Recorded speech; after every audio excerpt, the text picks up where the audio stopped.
मंगलाचरणं कुर्मः। शरदिन्दुसुन्दररुचिश्चेतसि सा मे गिरां देवी अपहृत्यतमः सन्ततमरथानखिलां प्रकाशयतु। साहित्यदर्पणस्य रसभेदानां वर्णनम् अत्र प्रचलति। शृङ्गाररसस्य हास्यरसस्य वर्णनं वयं पठितवन्तः। अद्य वयं तृतीयं रसं पठामः। किं नाम तृतीयरसस्य? करुणरसः। करुणरसस्य लक्षणं किं? विभावः कः? अनुभावः कः? व्यभिचारी भावः कः? है ना? एतत् सर्वम् अत्र पश्यामः। वदन्तु सर्वे। अथ करुणः इष्टनाशादनिष्टाप्तेः करुणाख्यो रसो भवेत्। धीरैः कपोतवर्णोऽयम्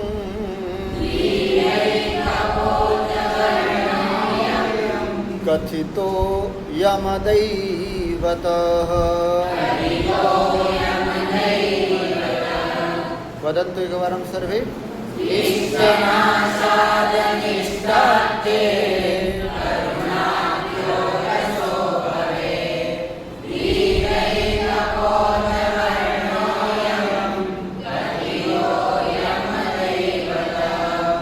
करुणाख्यो रसो भवेत्।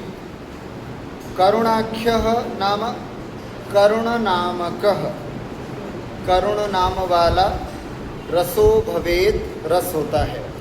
करुणाख्यो रसो भवेत्, करुण नामक रस होता है।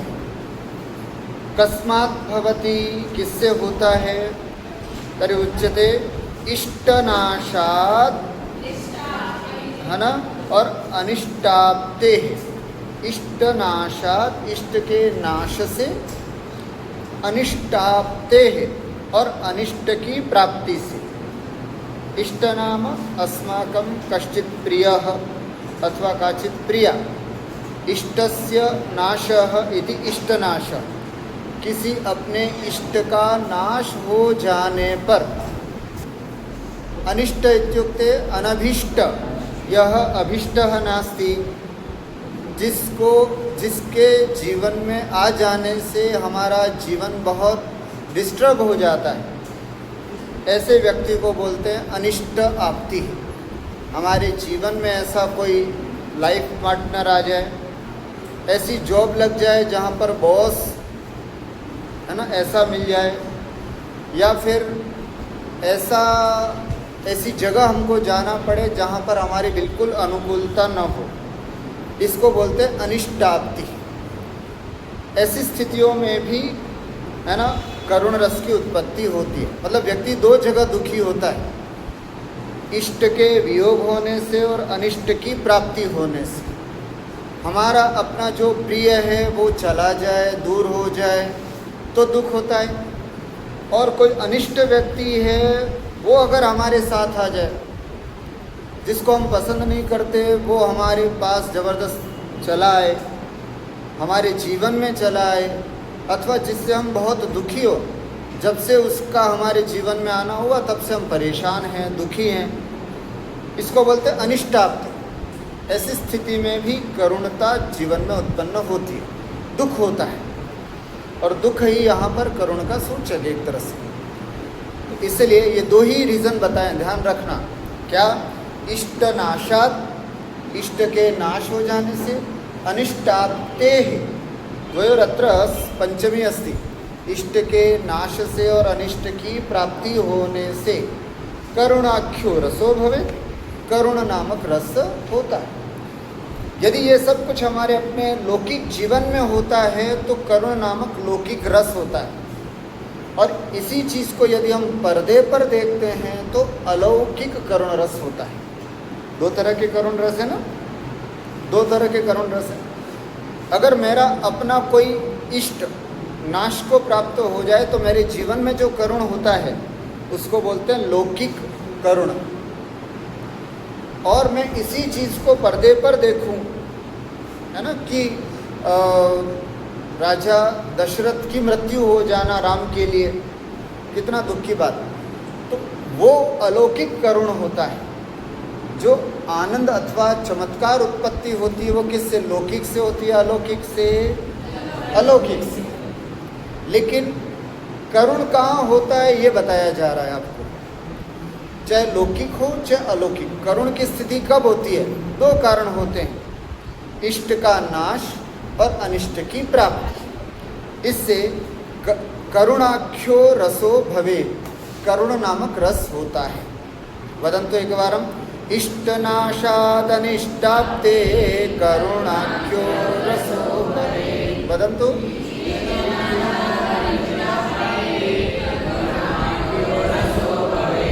सरलम सरलम ना, अर्थात इष्ट के नाश से अनिष्ट की प्राप्ति से करुण नामक रस होता है। यदि हमारे अपने जीवन में होता है या लोक में दिखाई देता है तो वो लौकिक करुण रस, और अगर हम इसको पर्दे पे काव्य में पढ़ते हैं अथवा कहीं नाटक आदि में देखते हैं तो उसे हम अलौकिक करुण कहते हैं। स्पष्टम?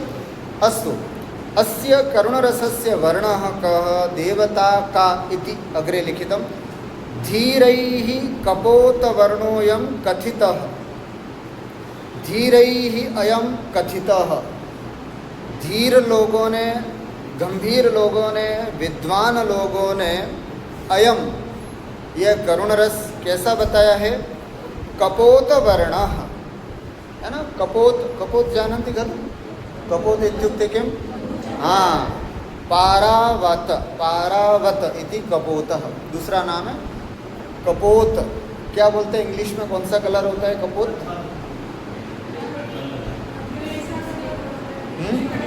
Grey colour. कबूतर का कलर कैसा होता है? ग्रे। कपोत नामक कबूतर, तो कबूतर का कलर कैसा होता है? ग्रे, है ना। तो ग्रे कलर जो होता है वो इसका करुण रस का बताया गया है। इत्युक्ते यदा मंचे करुणरसस्य मंचनं भवति तदा तस्मिन् समय हल्का सा डार्क लाइटिंग की जाती है ना, जिससे उसकी करुण रस की स्थिति हम प्रकट कर सकें। डार्क, है ना, करुण रस। ब्लैक होता है वो बिल्कुल ब्लैक होता है। कपोत वर्ण थोड़ा काला होता है, सफ़ेद मिश्रित काला होता है, तो कपोत वर्ण जानना चाहिए। अस्तु तर्हि कपोत वर्णोऽयम्, अयं कपोत वर्णः, अर्थात अयं करुणरसः कपोत वर्णः पारावातवर्णीयः इति। अस्तु अस्य देवता, है ना, यमदैवतः, यम नाम यमराजः, यमराजः देवतं यस्य सः यमदैवतः, अर्थात यमराज हैं देवता जिसके, ऐसा कौन? करुण रस, है ना। यमदैवतः करुणः, अर्थात यमराज जिसके देवता हैं ऐसा करुण रस जानना चाहिए। स्पष्टम? करुण रसस्य लक्षणम इष्टनाशात् अनिष्टाप्तेः करुणाख्यो रसो भवेत्। पुनः कपोत वर्णः यमदैवतः, है ना। कपोत वर्ण का होता है और यमराज इसका देवता है। अस्तु अग्रे अस्य स्थायी भावः कः आलम्बन उद्दीपन विभावः के सन्ति तदग्रे वर्णितमस्ति, पठामः। शोकोत्र स्थायी भावस्यात् शोच्यमालम्बनं मतम्।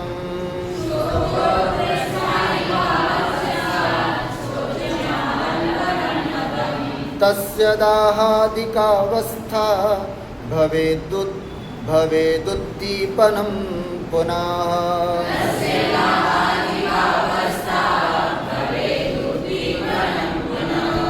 शोकोत्र स्थायी भावः, अत्र स्थायी भावः कः? शोकः। अत्र नाम करुणरसे, अस्मिन् करुणरसे स्थायी भावः कः अस्ति? शोकः। शोकोत्र स्थायी भावः स्यात्, यहाँ पर शोक स्थायी भाव होना चाहिए, होता है। शोच्यमालम्बनं मतम्, है ना।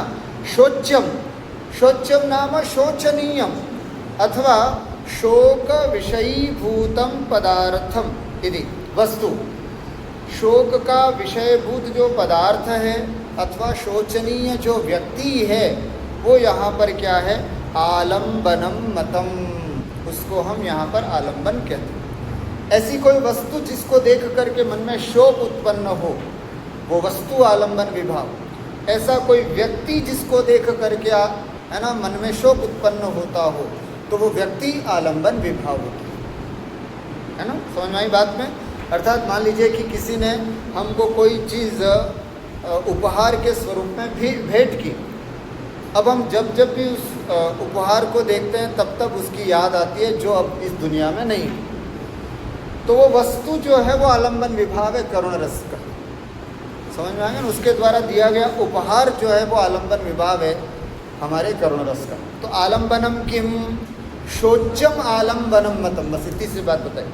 आलम्बन विभावम आलम्बनम किम शोच्यम, शोच्यम नाम शोचनीयम अथवा शोक विषयीभूतम वस्तु। शोक का विषयभूत जो वस्तु है वो यहाँ पर आलम्बन विभाव है।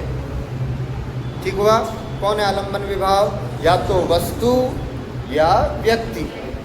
वो व्यक्ति जिसको देख करके हमें शोक उत्पन्न होता है या वो वस्तु जिसको देख करके शोक उत्पन्न होता है वो हमारा आलम्बन विभाव है।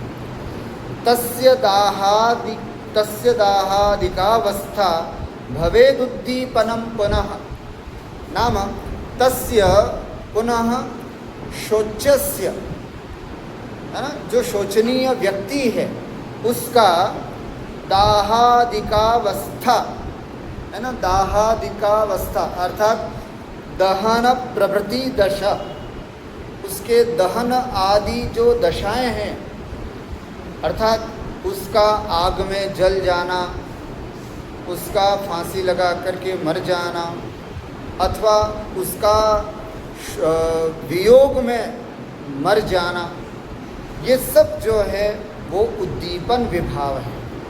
समझ में आ गया ना। इसको क्या बोलते हैं हम? उद्दीपन विभाव। इसलिए क्या कहा? दाहादिकावस्था, दाहादिक, दाह माने जल जाना, आग में कूद करके मर जाना इत्यादि। तो तस्य दाहादिकावस्था, उसकी अर्थात उस शोच्य वस्तु की या उस शोच्य व्यक्ति की जो दाहादिक अवस्था है वो अवस्था ही यहाँ पर उद्दीपन विभाव जानना चाहिए। समझ में आ गया? उद्दीपन विभाव। जैसे उदाहरण के रूप में सीता, उत्तर रामचरितम अपन पढ़ते हैं। उत्तर रामचरितम में सीता को जब वन से निकाल दिया था रामचंद्र जी ने, घर से निकाल दिया था, वन के लिए भेज दिया था, फिर बाद में जंगल में आ करके बहुत रोते हैं, है ना, बहुत अपना करुण क्रंदन करते हैं। तो उस समय उनकी करुण दशा है। आलम्बन विभाव कौन हुआ उस समय? सीता। शोच्य कौन है? सीता। तो सीता जो है वो आलम्बन विभाव। अब उद्दीपन विभाव क्या हुआ? उद्दीपन विभाव क्या हुआ? सीता तो आलम्बन विभाव हो गई। जो राम रो रहे हैं, सीते हे सीते तुम कहाँ हो, है ना, क्योंकि बिल्कुल गर्भिणी सीता को वन से निकाल दिया था। उनको थोड़ी पता था कि सीता सुरक्षित है, सीता अब वाल्मीकि के आश्रम में, ये कुछ नहीं पता था उनको। वो तो यही समझ रहे थे कि मैंने निकाल दिया, घने जंगल में निकाला, ऐसे जंगल में निकाला जहाँ शेर चीता आदि बहुत थे, पता नहीं सीता का क्या हुआ होगा। वो तो यही समझ रहे थे। तो इसलिए उनके चित्त की अवस्था करुणमय थी। तो आलम्बन विभाव उस समय कौन था जिसको लेकर के उनके मन में करुणा उत्पन्न हो रही थी? सीता। अब उद्दीपन क्या है फिर?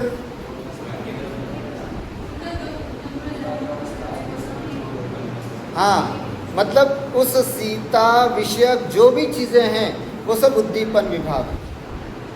सीता विषयक जो भी, सीता से संबंधित जो यादें हैं उद्दीपन विभाग, सीता के जो चित्र हैं वो उद्दीपन विभाग, सीता के जो वस्त्र हैं वो उद्दीपन विभाग, सीता के द्वारा बनाई गई पेंटिंग्स जो हैं वो उद्दीपन विभाग। समझ में आ गया? सीता से रिलेटेड जो कुछ भी उसके आभूषण वगैरह हैं सब, उन सब को देख करके राम को सीता की याद आती है। ये सब उनके लिए उद्दीपक विभाव जानना चाहिए, है ना। इसलिए लिखा है यहाँ पर तस्य दाहादिकावस्था, है ना, उसकी दाहादिक अवस्था जो है वो उद्दीपनम भवेत्, है ना, उद्दीपन होती है। अस्तु अनुभावाः के भवन्ति करुणरसस्य तदत्र वयं पठामः। अनुभावा दैवनिन्दा भूपात क्रन्दितादयः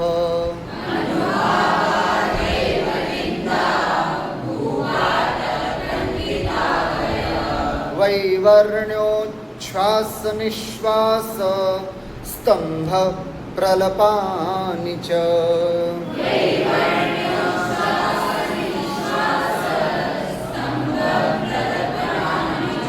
अनुभावाः करुणरसस्य अनुभावाः के, करुणरस के अनुभाव क्या होते हैं इत्युक्ते यदा करुणरसस्य दृश्यं भवति तदा ये अस्माकं अभिनेतारः सन्ति, ये अस्माकं कुशीलवाः सन्ति, ते मञ्चे कीदृशम् अभिनयं कुर्वन्ति, है ना। अनुभावाः के पश्यन्तु दैवनिन्दा, दैवनिन्दा इत्युक्ते हाँ भाग्यनिन्दा। अत्र दैव अस्ति, देव नास्ति, देव नहीं है, क्या है दैव, दैवनिन्दा अर्थात दैव नाम भाग्य, भाग्यम, दैवस्य भाग्यस्य निंदा, है ना, इति दैवनिन्दा, है ना, भाग्य कुत्सा इति, भाग्य को निंदा करना।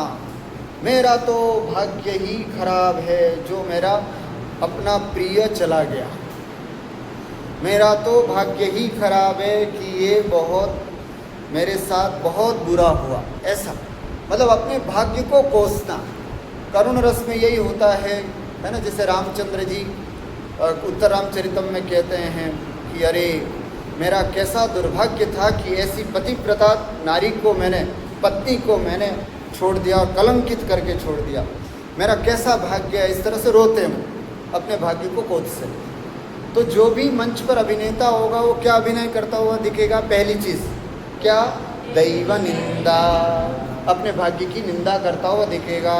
अरे मेरा भाग्य खराब है, मेरी तो किस्मत ही खराब है, पता नहीं मेरे किस पाप कर्म का उदय, ऐसा करता हुआ नजर आएगा। एक दूसरा भूपात, भूपात, भूपात मतलब भू मतलब भूमि, पात माने पतनम, भूमि पतनम, भूमि अर्थात जमीन पर गिर जाना, है ना। जब व्यक्ति रोता है तो जमीन पर गिर जाता है, छाती पीटता, अरे बाप रे मेरे मर गए, है बोलते ना, आपने देखा होगा कभी इष्ट वियोग होता है, किसी का इष्ट नाश होता है तो देखा होगा अरे बाप रे बाप तुम चले गए करके, बहुत है ना, देखा होगा आपने घर परिवारों में कहीं कहीं ऐसा होता है। तो भूमिपात लिखा है, भूमिपात का मतलब होता है, भूपात का मतलब है कि ज़मीन पर गिर जाना। व्यक्ति करुण रस में इतना दुखी हो जाता है कि बेहोश हो जाता है, मूर्छा हो जाती है, ज़मीन पर गिर जाता है, चक्कर आ जाते हैं, और उसके बाद जब उठता है तो भी रोता है, क्रंदन करता है। आगे आ गया क्रंदित, क्रंदित माने रोना, ऐसा रोता है, ऐसा रोता है कि सामने वाले की भी आंखों में आंसू आ जाए। रघुवंश में जब हम देखते हैं रति विलाप, आप पढ़ोगे कभी रघुवंश का 5वां 6ठा सर्ग आता है, 4था 5वां 6ठा सर्ग में कोई है, उसमें रति विलाप आता है। कामदेव, भगवान शिव ने कामदेव को भस्म कर दिया, है ना, कामदेव को जला दिया, तो उसके फलस्वरूप कामदेव की पत्नी रति जो है वो विलाप करती है, रोती है, बहुत भयंकर रुदन करती है। मंच पर उसके रुदन को देख करके लोगों को रोना आ जाए, ऐसा। क्रंदित अत्यंत रोना, 3 बातें बताई, याद रखना अनुभव में। अभी कौन कौन सी, दैव निंदा, अपने भाग्य की निंदा करना, भूपात जमीन पर गिरना, हाथ पैर पटकना, छाती पीटना, ये सब। और तीसरी चीज़ है क्रंदित अर्थात रोना, जोर जोर से रोना। करुण रस तभी आता है जोर जोर से रोना। उसके अलावा क्या क्या होता है तो बताते हैं, वैवर्ण्य, वैवर्ण्य वैवर्ण्य का मतलब क्या होता है? विवर्णता। विवर्णता का मतलब क्या होता है? हाँ, चेहरे का रंग उड़ जाना, फीका पड़ जाना। कहते ना कि यार आजकल तुम बहुत कैसे लग रहे हो, फीके से, या फिर और भी कुछ अच्छे अच्छे शब्द होते हैं इसमें ना। कभी करुण रस का तो खैर अपने को किसी का इतना अनुभव नहीं है, ये सब करुण विप्रलंब वाले बैठे हैं है ना, अथवा विप्रलंब वाले। करुण रस, यहाँ करुण रस में व्यक्ति क्या बोलते हैं इसको, सूख जाना, व्यक्ति का सूख जाना, व्यक्ति का पीला पड़ जाना, चेहरे का कलर उतर जाना, ये सब चीज़ें उसके चेहरे पर नजर आती हैं। वैवर्ण्यम इति, है ना, वैवर्ण्य। उसके अलावा क्या होता है करुण रस में? उच्छ्वास निश्वास। उच्छ्वास श्वास ग्रहण, निश्वास श्वास त्यजन, श्वास को ग्रहण करना, श्वास को छोड़ना, लंबी लंबी श्वासें लेना, लंबी लंबी श्वासें छोड़ना, ये करुण रस की दशा होती है। उसके बाद आता है स्तंभ। स्तंभ होता है, देखो स्तंभ का मतलब क्या, क्या मतलब?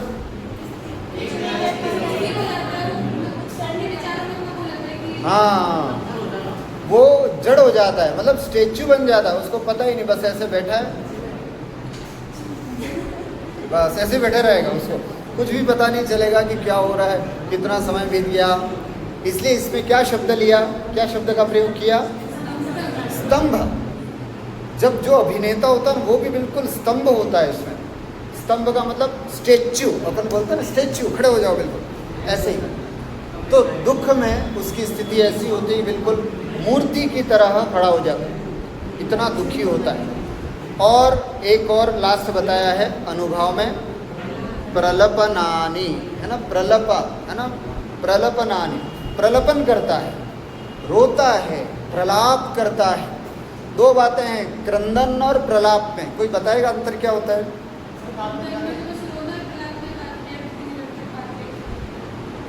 प्रलाप में बोल बोल करके रोना, है ना, क्रंदन में तो सिर्फ रोना, ऊ करके रोता है बस। और प्रलाप में अरे बाबा जी मरी गया, अरे वही, अरे ये कहीं, अरे ऐसे करके बोल बोल करके वो प्रलाप कहलाता कि अरे मेरे दादाजी मर गए ना, अरे दादाजी बहुत अच्छे थे ना, मेरी दादी बहुत अच्छी थी ना। इस तरह से प्रलाप करते हुए इसको प्रलपन कहते हैं, है ना। तो ऐसे ये सब अनुभाव है। मंच पर हम जब भी करुण रस को देखेंगे, ये सब तरह से काम करते हुए अभिनेताओं को देख सकते हैं। एक बार फिर से देखो कौन कौन से अनुभाव है हमारे करुण रस के। करुण रसस्य अनुभावाः सन्ति दैवनिन्दा, भूपात, क्रंदित, वैवर्ण्य, उच्छ्वास, निश्वास, स्तंभ, प्रलपन इत्यादीनि अत्र अनुभावाः सन्ति। अस्तु, अनन्तरम् अत्र व्यभिचारी भावाः के सन्ति अग्रिमश्लोके लिखितम्। निर्वेदमोहापस्मार व्याधिग्लानि स्मृतिश्रमाः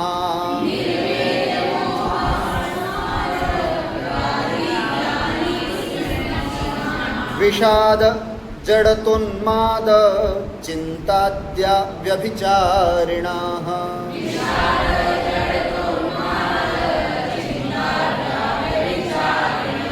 करुण रसे के व्यभिचारी भावाः भवन्ति इति अत्र लिखितं। सर्वप्रथममस्ति निर्वेदः। निर्वेद नाम विरक्ति, है ना, वैराग्य हो जाना उसको। जब हमारा अपना कोई बिछड़ जाता है तो व्यक्ति को संसार से वैराग्य हो जाता है। ये बात अलग है कि ये वैराग्य कुछ देर के लिए होता है ना। शमशान वैराग्य बोलते हैं। जब तक शमशान में गए, अरे संसार असार सा, वहाँ देखो आप शमशान में लोगों को बात करते हुए तो मतलब बहुत ऐसा लगे कि सब लोग उपदेशक हो गए। क्या साहब, कितना अच्छा व्यक्ति था, सब समाप्त हो जाता है। देखो कुछ भी साथ नहीं जाता, जीवन भर कितनी मेहनत की, वो सबकी बातें सुनो तो ऐसा लगता है कि सब। और इसका भी व्यभिचारी भाव यही है करुण रस का, कि जब किसी का अपना चला जाता है तो वो निर्वेद, विरक्त हो जाता है, उसको संसार से कोई मतलब नहीं होता है, कोई राग नहीं होता। निर्वेद अनन्तरमस्य मोह, मोह नाम मूर्छा। अत्र मोह नाम किम? मूर्छा।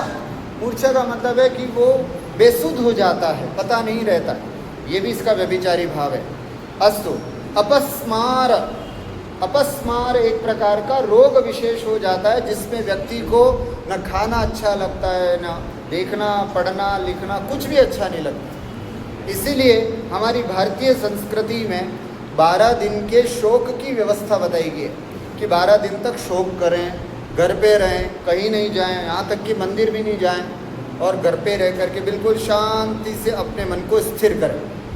इसी को बोलते हैं शोक। क्यों? अगर 1-2 दिन बाद ही व्यक्ति ऑफिस जाएगा, पढ़ने जाएगा, तो उसका मन नहीं लगेगा। क्यों नहीं लगेगा? क्योंकि उसको क्या हो रहा है यहाँ पर? अपस्मार। अपस्मार एक रोग विशेष है जिसमें उसका कहीं मन नहीं लगता, इसलिए ये अपस्मार की दशा बनी रहती है। इसलिए हमारे यहाँ पर भारतीय संस्कृति में इस मनोभाव को जानते हुए 10 दिन 12 दिन की अवकाश दिया जाता है।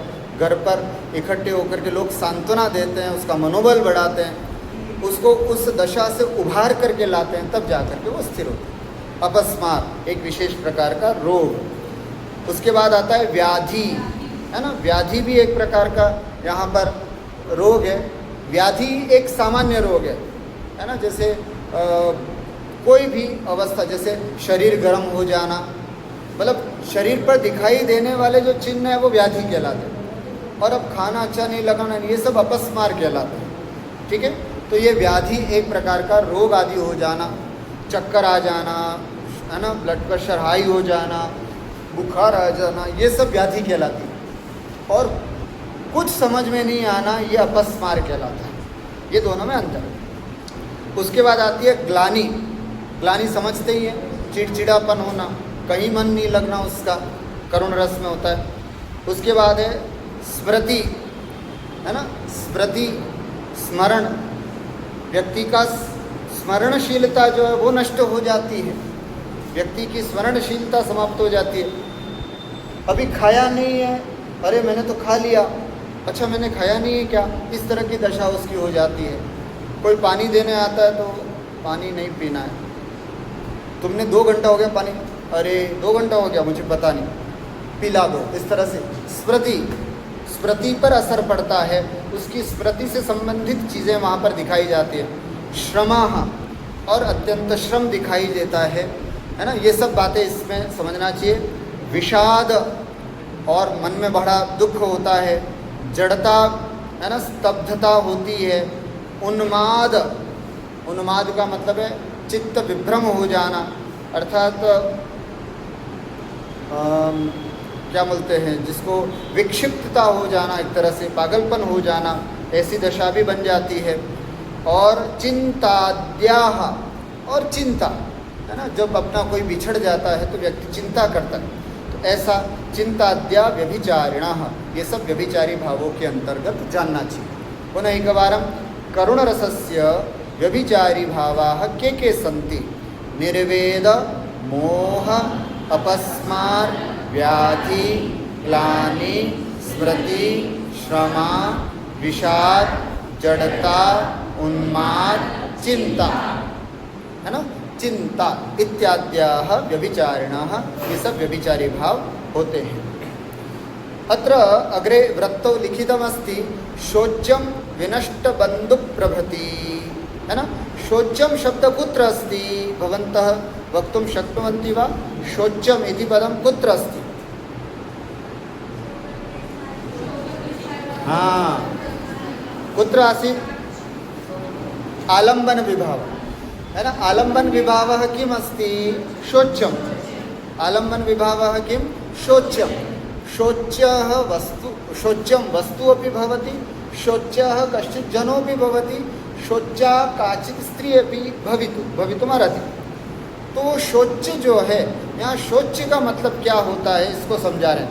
शोच्यम विनष्ट बंधु प्रभृति, विनष्ट बंधु प्रवृत्ति, अपने बंधु आदि का नाश हो जाना शोच्यम, शोच कहलाता है ना। शोच्य, अपने बंधु आदि का विनष्ट बंधु, बंधु का विनष्ट आदि होना, ये शोच्यम कहलाता है।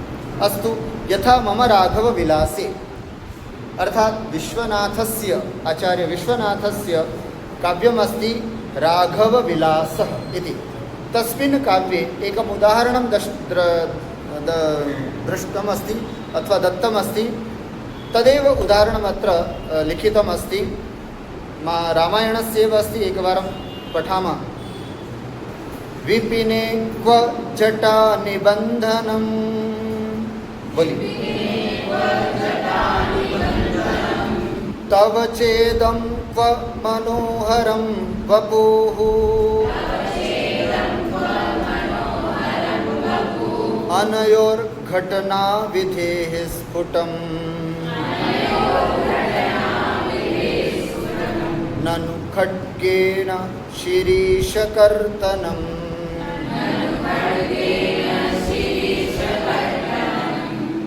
दशरथस्य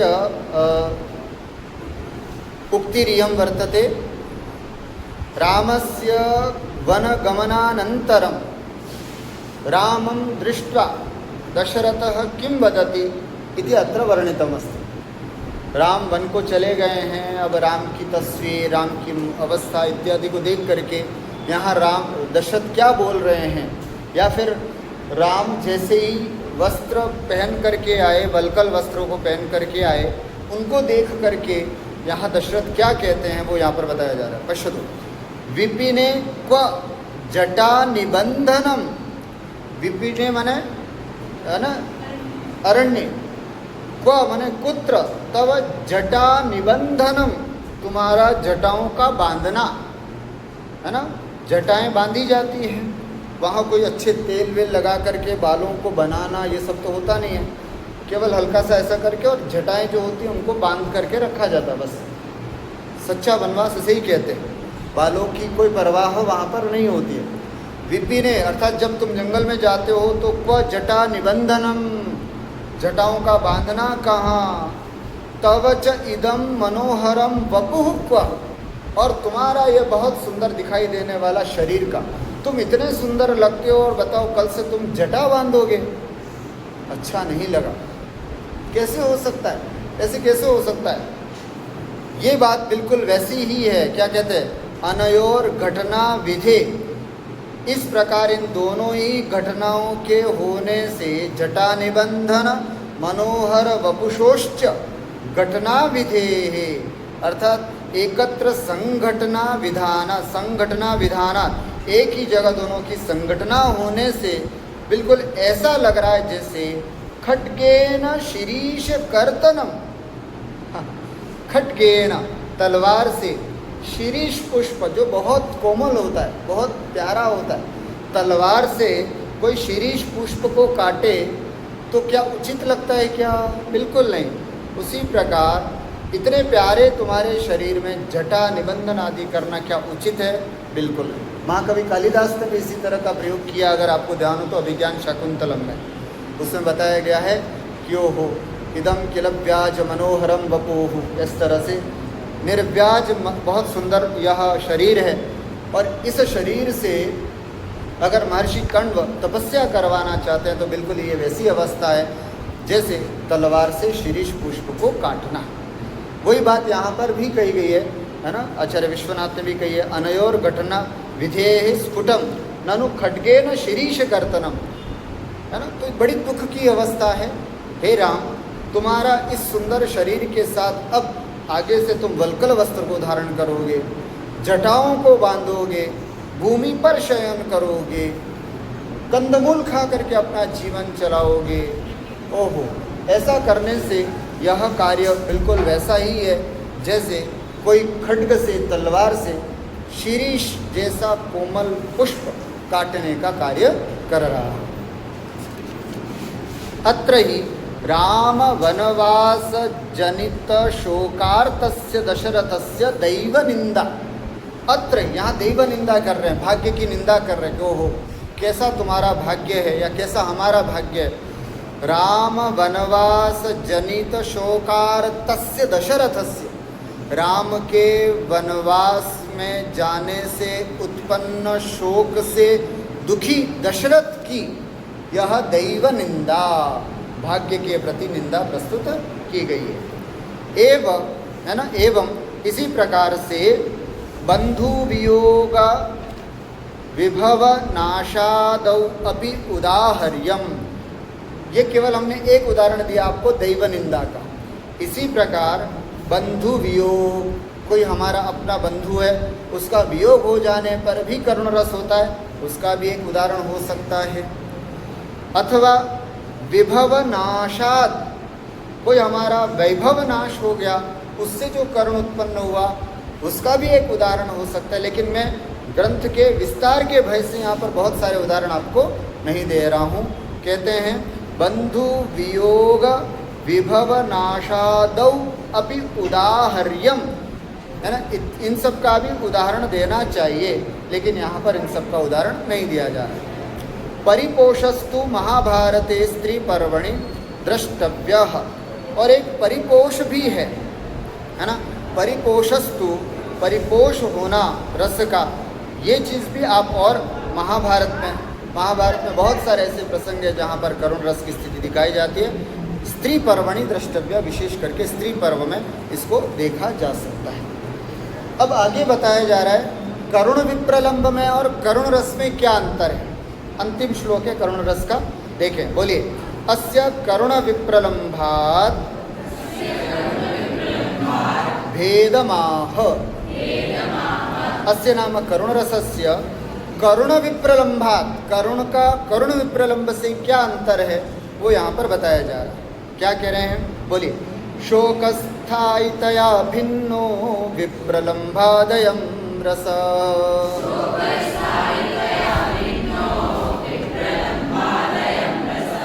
विप्रलंबे रतिस्थायी पुनः संभोग हेतुका,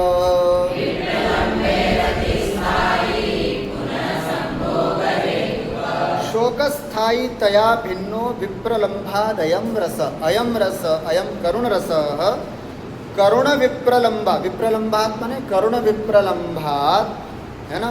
करुण विप्रलंब से भिन्नाः, भेद प्राप्तः, केन शोकस्थायितया, शोकस्थायितया इत्युक्ते करुणस्य स्थायी भावः कः, शोकः।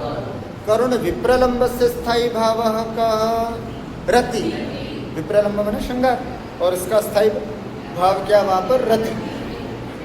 तो शोकस्थायितया, शोक के स्थायी भाव रूप होने से अयम रसः, करुण रसः विप्रलंभात् भिन्नः, करुण विप्रलंब से भिन्न है। कैसे भिन्न हुआ, करुण रसे स्थायी भावः अस्ति शोकः, करुण विप्रलंबे स्थायी भावः अस्ति रति। पुनः विप्रलंबे रति स्थायी, विप्रलंबे स्थायी कः, रति। पुनः संभोग हेतु का, और जो करुण विप्रलंब है उसमें स्थायी भाव रति है। पुनः संभोग हेतु का, अर्थात अत्र यह करुण विप्रलंबः भवति, तस्य हेतु, कस्य हेतु अस्ति, सः संभोगस्य, है ना। हमने पढ़ा था कि जितने भी विप्रलंब हैं, उस विप्रलंब के बाद जब वापस नायक नायिका का मिलन होता है तो वो संभोग श्रृंगार का वर्णन होता है। तो जो करुण विप्रलंब नाम का करुण विप्रलंब श्रृंगार है, उसके बाद जो संभोग श्रृंगार होता है वो कौन सा है, करुण विप्रलंब संभोग। उसका नाम क्या है, करुण विप्रलंब संभोग। कितने प्रकार का विप्रलंब होता है, 4 प्रकार का। कौन कौन सा, प्रवास, मान, प्रवास, मान, हाँ, पूर्वराग, मान, प्रवास और करुण विप्रलंब, 4 प्रकार का है। तो संभोग श्रृंगार को भी वैसे तो कई प्रकार के होते हैं, एक प्रकार का बताया, लेकिन इन सबको भी बताया है कि पूर्वराग विप्रलंब के बाद जो संभोग श्रृंगार होता है उसको क्या बोलते हैं, पूर्वरंग संभोग श्रृंगार। प्रवास विप्रलंब के बाद जो संभोग श्रृंगार होता है उसको क्या बोलते हैं, प्रवास संभोग श्रृंगार। उसी प्रकार करुण विप्रलंब के बाद होने वाला जो संभोग है उसको हम क्या बोलते हैं, करुण संभोग रस। तो करुण संभोग रस का जो कारण है वो कौन है, करुण विप्रलंब, करुण नहीं करुण विप्रलंब, इसलिए लिखा है संभोग हेतु का। करुण संभोग रस का हेतु है, वो है यहाँ पर करुण विप्रलंब, और इसका स्थायी भाव भी रति है। और हम जिसको पढ़ रहे हैं करुण रस को, उस करुण रस का स्थायी भाव है शोक, है ना, शोक है। यही इन दोनों में अंतर समझना चाहिए। अस्तु, अद्य वयं करुणरसस्य लक्षणं, करुणरसस्य विभावानुभाव व्यभिचारी भावान्, वर्णं दैवतं, पुनः उदाहरणम् अनयोः करुणविप्रलम्भ करुणयोः भेदं सर्वं विस्तरेण अत्र पठितवन्तः। अग्रिमदिने वयम् अग्रिमं रसं पठिष्यामः।